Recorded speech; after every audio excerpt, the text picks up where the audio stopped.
Good afternoon, everyone. My name's John Hobbs-Hurrell from the Wing Global Travel Network. Very pleased to be joined today by Toshi from Altour Japan, the Wing partner in Japan. As you can see, he's actually managed to get himself in front of the Tokyo Olympic Stadium. You can see the Olympic rings there, and we really appreciate that he's gone to the effort to obviously give us an update from Japan and a great backdrop to present from. So welcome, Toshi. Hello. Hi, good afternoon, everybody. And thank you for having me to have a second interview in this program. I'm so glad to be standing here right in front of the Olympic Stadium and the Olympic emblems here. And then the reason why I'm standing here is as John said, that the Olympic Games is around the corner. We have about 32 more days to have an opening ceremony here at the Olympic Stadium. And another reason is that I want to make this interview as the second time as a little bit different from the last time I did it from the office. Great. Well, we're pleased to have you. And I think it was going back about 2 months ago now, probably even longer, that we had you on. And at the time, obviously, the Olympics was still very much up in the air. So we'll come on to the Olympics in a short while. But tell us about life in Japan at the moment for its citizens. What can you do and can't you do? Obviously, you're outside at the moment. So what is life like in Japan? Well, it's a long information that I have to disclose you, but Japan has just lifted the third time the semi-lockdown as of yesterday. And then today, now they are in the new measures of COVID-19 structures with a little less restrictions imposed by the government, starting from today until the July the 11th. But still, the situation is far from the over and not even close to what you guys have in a better situation in the UK and other countries. So the current lifestyle in Japan is still being limited, for those people's activities. But before telling you the detail of those, restrictions, how stressful those are, and how we are frustrated, the Japanese law, the Constitution of Japan has not enough power to enforce the people in Japan what to do, what not to do. So, for example, like Tokyo, here I am here. One of the world's famous food and beverage industry, and all the restaurants and bars are not allowed to open after 8 p.m. And all the restaurants, bars are not allowed to serve any alcohol throughout the day. Can you believe it? I don't think that alcohol has any guilty of the transmitting, the viruses from people to people, right? So those unacceptable restrictions imposed by the government is still going on. Yeah, and then, what to say that? By the way, John, do you know why Japanese law doesn't have enough power to enforce the people in Japan not to do and what to do? I don't know. Is that because of the emperor? The decision has to make the decision. Well, yeah. Well, the many people saying, well, I don't know what this is the right answer, but the many people saying that since the World War II, Japan lost the war, and Japanese people since then have feared about the Japanese government has lots of control, the full control of the country's directions, moving into the wrong direction. So I think that's how the government was during the World War II. And that's maybe the reason why the government doesn't have any capability to enforce the people in Japan.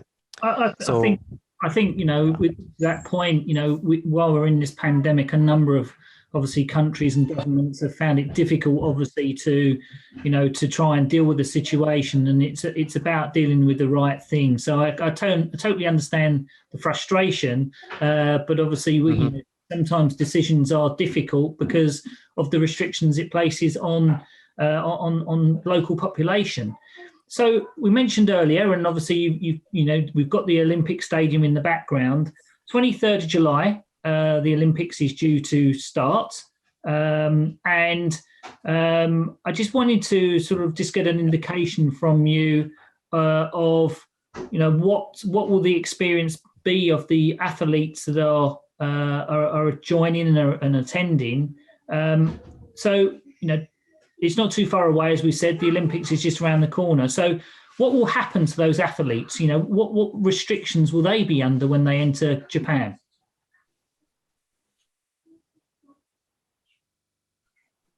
I think I've lost you, Toshi. Are you there? I can see you, but I can't hear you. Just a second. Yeah. Oh, you're back now. Yep. Yeah, can you hear me? Okay. I can hear you, yeah, but the screen is frozen. You're back with us now. Oh, yeah. So I don't know if you heard that, but what I was saying was Olympics is around the corner. What will the athletes, the Olympians and the Paralympians experience when they come into Japan? Well, I don't know how many of you remember the last time when I had an interview with you. I mentioned the no spectators are allowed to come into Japan from the other countries. Okay, and the discussion is now going on as of today, and then the Japanese government and Olympic committees may be deciding the maximum of spectators from all over Japan is limited to the 50% of the capacity of the stadium or the 10,000 people. So there have been so many news and discussions every day coming up, and that discussion will include about how they treat all the athletes and the staff from the different countries. For example, they try to restrict the athletes and the staff can only go to the places for the practicing field or the competitions places and the villages. They cannot go anywhere else in Tokyo to have fun. So that's really hard. And also they are trying to restrict and prohibit about having parties inside the village, because they still think, again, alcohol doesn't have it guilty for transmitting the viruses, but they still think that's one of the factor to spread the viruses. So they try to restrict them and not to have a party with multiple people together, and bringing in alcohol from outside to the inside of villages is fine, but you have to enjoy the drinking by yourself only, not with the multiple people together. So those kind of restrictions they are trying to set up on an everyday daily basis. So will the current restrictions allow people to travel from outside of Tokyo into Tokyo to come to the Olympic Stadium to watch some of the events? For the Japanese spectators? Yes, correct. Yes. Well, as of now, they can go anywhere they want. But even though the government keeps saying that try not to go outside, try not to travel across the counties, but they can come to Tokyo whenever they want to go. They can do that. But for the athletes and the staff, they are required to have a quarantine, and after quarantine period is over, and they still need to get on the certain assigned vehicle to come to the places for practicing or a competition. And they cannot go outside of the villages. And if they find anybody who breaks that rule, the government says they are about to leave the Japan and go back to the countries. Okay, so it's obviously going to be strictly enforced. And I do really hope that the Olympics, there will be some, obviously, people in the stadium, because I know there was talk that perhaps it would just be behind closed doors, because the Olympics without spectators is not really an Olympics, is it? It's, I know that you'll have a TV audience of many millions of people, probably into billions, but obviously it won't be the same. Yeah, so we cannot imagine how the games would look like.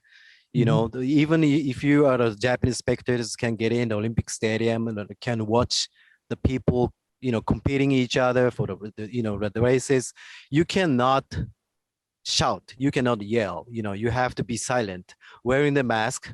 And I cannot imagine how the athlete will feel, about their performance. Are they be able to perform, with the maximum, strength? I don't know. Mhm. It's going to be an unprecedented event for the human history anyways. Yeah, Yeah. I think that. So actually, I just wanted to talk to you about something else because I understand that you've recently been in the US because you've got an operation in the US that you fly between Tokyo and the west coast of the US from time to time. You've just finished your quarantine because you've been in the US for a period of time. How does the US compare to life in Japan and from not only from a travel perspective but also just from a day-to-day perspective? Can you Yeah. what's your experience? Well, the Alter networks, they have just announced that the total sales is back in about 50% of the range of we had in before the corona. But compared to the one we have in here in Japan, it's not even close to that. Probably less than 5% or so because of there's so many restrictions about flying over to the overseas. And as you just said, the people coming from even Japanese, returning from the overseas back to the US, everyone needs to have a 14 days quarantine, especially, for example, if I travel to the UK and come back from UK, UK, one of the amber countries, and then we have the quarantine office put me in the certain hotel for 6 days. You cannot get out of the room, and they will serve the every meal and putting it by the side of the door, and nobody wants to have that kind of experiences, So those headaches discouraging the people. And US is much more relaxing compared to the one that we have in Japan, even though the people can go everywhere. As I said, the Japanese law, the constitution of Japan has no power to enforce the people. They have no power to penalize the people. So, so that's what's going on. I hope that is an answer to your questions. Sure. And just for my benefit and for those listening in, when you arrived in the US, was your transit into the US fairly straightforward? Did they ask you questions? Was there any sort of restrictions on you getting in? And what about when you left? So that sort of process, was that fairly straightforward? Well, getting into the US is much easier than departing into the US, because departing into the US, they don't care about the people departing into the US, right? But the airlines, it's their responsibility that they have to make sure that the passengers have the certificate of the coronavirus negative result. So if they break that rule, the airlines will be penalized. So that's it. And getting into the US, I have no problem at all because I am, the green card holders. Okay. And were the flights busy in either direction? No, the 2 weeks ago when I flew from Chicago back to Japan, it's only total about 20 people. Wow. Yeah. So still, obviously restrictions in place are hindering travel, and obviously, like the UK is the US is on an amber list, but effectively the border's closed. We're not allowed to travel to the US unless you are a green card holder or have a spousal visa or something like that. So it's really interesting. And then you say when you arrived back, you had to spend 6 days in the hotel. So which is not. Well, ideal. if I flew back from the UK, and they would have put me in a 6 days in a certain hotel. But luckily, I flew from Chicago, and the state of Illinois was not one of the amber, states that we have to stay in a certain days in the certain hotels. Right. Okay. Yeah. Interesting. But let me tell you that, during the quarantine period, every day, everyone needs to install the certain applications to the mobile devices. And one of the application will tell you where I am located. So every day they give us a notification over to my mobile device, and you have to tap on the mobile devices, and then once you tap the mobile devices, that the location information will give them over the air. So I heard that about 5,000 people every day are not following that rule. Okay. And Yeah. what happens in that situation then? They come. Well, or you? the people, Japanese people are pretty easy to follow the rule. Not me, but they're okay. But the question next maybe is, does the government will impose that restriction to the athletes or staff coming for the Olympic Games? No, they decided not to do so. It's kind of one of the unfair restrictions, because they said that they will have to prioritize about the privacy. Okay. What about our privacy? There's no privacy. Yeah, well, I think this is, country by country, as we said before, there's different ways of dealing with things, track and trace. The scene in the EU that by the 1st of July, a lot of the EU bloc will have the green passport to enable them to travel. That's those that have been fully vaccinated. So, look, different areas of the world are trying to obviously implement some form of track and trace, I guess, and just a validity that someone's been vaccinated. So one of the things that I've heard, and maybe you can validate this, is that the partner in Brazil recently stated that they were flying travelers via Mexico to the US to have a vaccination. Now, I understand that you may have received some inquiries from Japanese nationals to be able to fly to the US to get a vaccine. Is that true? Well, that is true. We have actually created the package tour for the Japanese people residing in Japan to go outside of the country and go to Los Angeles to have to get vaccinated with the Johnson & Johnson one-time vaccination. It may be good for them to come back. But well, as I remember, 2 months ago, I had an interview with you. The vaccination rate was less than 3% of total population, but now is rising up to the 17%, accelerated by the government. So, they don't have to travel to the outside of the country to get vaccinated, because, once they go out, maybe faster if you go to the different country to get vaccinated to come back, but they still need to challenge. They need to face the challenge about having a 14 days quarantine. That's big headache, cannot be avoided. Mm-hmm. So, our package that we created is being suspended right now. Okay. And our government is doing better and better in terms of distributing the vaccinations in Japan. City of Kyoto, one of the famous cities for foreign travelers visiting, offering the people, Japanese people, working for the travel-related company can get vaccinated regardless the ages with the priority basis. Okay, that's interesting. And so let's look ahead. Let's say the Olympics is over. That 17% of people that have been vaccinated has suddenly accelerated. You're up to maybe 40, 50%. At what point will the government start to consider opening the borders to enable you to travel, or for business travel to commence again, and for travelers to arrive into Japan? When do you expect that to happen?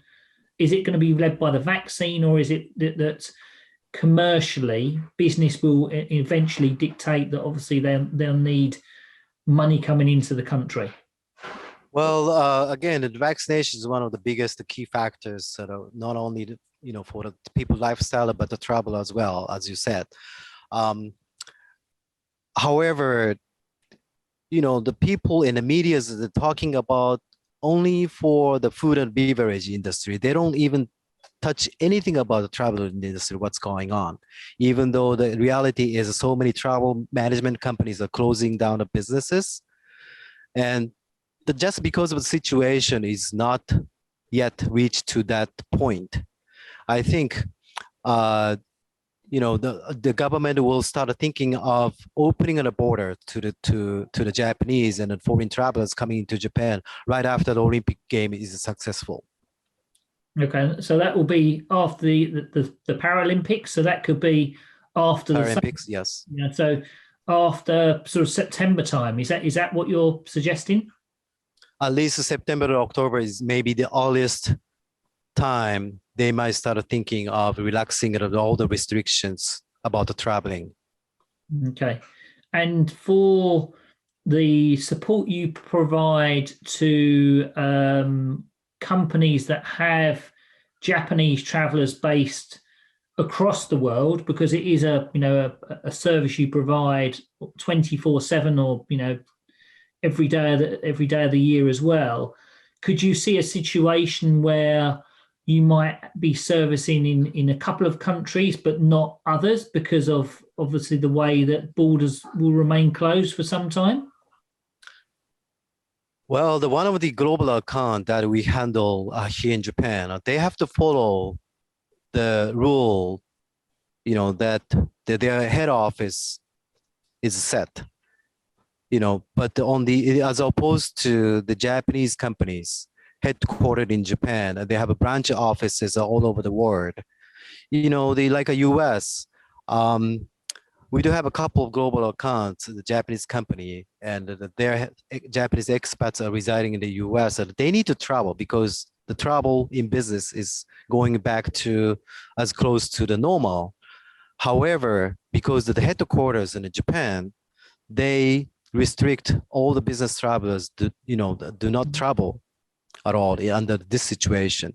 That's restrictions is effective not only the people in Japan, but also the Japanese expats residing in overseas, even though their business situation is much better than what we have here in Japan. I think that's a general situation. Right. Yeah. Okay. Well, that's again, I think that's probably that reflects what is happening for other countries where you have a business headquartered there. So just looking ahead, further down the field, down the line, we've discussed obviously vaccine rollout, borders opening. In your personal opinion, and this is your personal opinion, what does the future look like from a travel perspective, from an Altour perspective, or Altour Japan? Because we're focusing on Japan here. Will it all come together at the end of the year, or is this year pretty much, we know that not a lot's going to happen, and therefore we're going to be waiting for next year to come? So what's your thoughts there on travel for Japan? Well, that's one of the best questions, but one of the most difficult questions to me, because it's really hard to predict what's happening in the next month and maybe 6 months after, or maybe 1 year later. I don't know. The reality is that not many, media companies are disclosing those informations, but the reality is that so many travel management companies are closing down the businesses, but the travel is going to be back again sooner or later anyways, but not as fast as like a UK and a US, travelers, business travels. So it's hard to say as of now. And what about seasonal travel, like the cherry blossom, people coming in to see the cherry blossom? So will that be impacted by the borders being closed? For sure it will, but that's a significant income draw for many inbound in tourism companies in Japan. So will that be another missed year? Will that people be focusing on next year? Yeah, well, if I remember about the exact 1 year ago, soon after the outbreaks of a pandemic, and I thought that situation would be over 1 year later, which is now, but still, border is closed. It's really hard to predict when the people is coming back and for them to be able to, enter the Japan. As opposed to the situation we have in the US, and we have started getting more inquiries about traveling to Japan, but not in this year. Even not, the first 6 months of the next year, 2022. And some of them are asking about the situation and about thinking of traveling to Japan in 2023. Okay, so some way off. And my final question for you, and this is to do with, I guess, Japan Airlines as an example. With obviously load factors being so low, reductions in schedules as well, and also you could, ANA as well. How are those airlines doing at the moment? Are they seeking support from the government? Are they cutting back drastically on routes and staffing? What's the situation with them?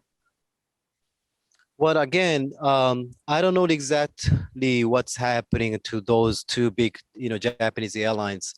But as far as I know, what the daily, news on the TV showing that the people, the employee of those two airlines are now working, different field. Like some of them were being sent to the, farms, in the countryside of Japan, and they help about growing the plants, and some of the employees go to the different, industry, like food and beverage industries, trying to, level up, trying to brush up their hospitality skills. But come to those two airlines, the financial status is being really, getting worse and worse. I'm pretty sure that they must have been supported by the government financially, but not for the travel management company like us. Yeah. And luckily, I'm on part of the Alter networks, and now it's Internova and the travel network. So that their financial background is so huge, so that's why I have still been able to survive it in this tough situation, this situation. But if I were, not with them, and I would have already, decided to get out of this industry. Okay. Well, we're almost out of time now, so I really appreciate the fact that not only have you obviously come to speak to us today, but also that the backdrop of the Olympic Stadium, the Olympic rings as well. I was standing in the Olympic, in front of the Olympic rings, but all at the sudden, the security guys came over to me, and we needed to move the areas here. But I thought that those people were the government people, because I was just criticizing the restrictions by the government. So well, hopefully you won't get arrested. So anyway, it's really good to talk to you. Thanks for your time. Thank you. I hope you enjoyed it. But it was very, very informative, and I wish you well, and hopefully, the Olympics will pass off as a success, albeit that you don't have any foreign visitors, and there will be some spectators in the stadium to give the athletes a lift, and also create a little bit of an atmosphere in there as well. So. Thank you very much, Toshi. Good to see you. Thank you very much. I'm. Do I look like a reporter from BBC in here, right? You do. You've done a fantastic job. So Oh yeah. I think if you decide to change careers, one in journalism will be good for you. But anyway, thank you. Take care. Thank you. And thanks very much.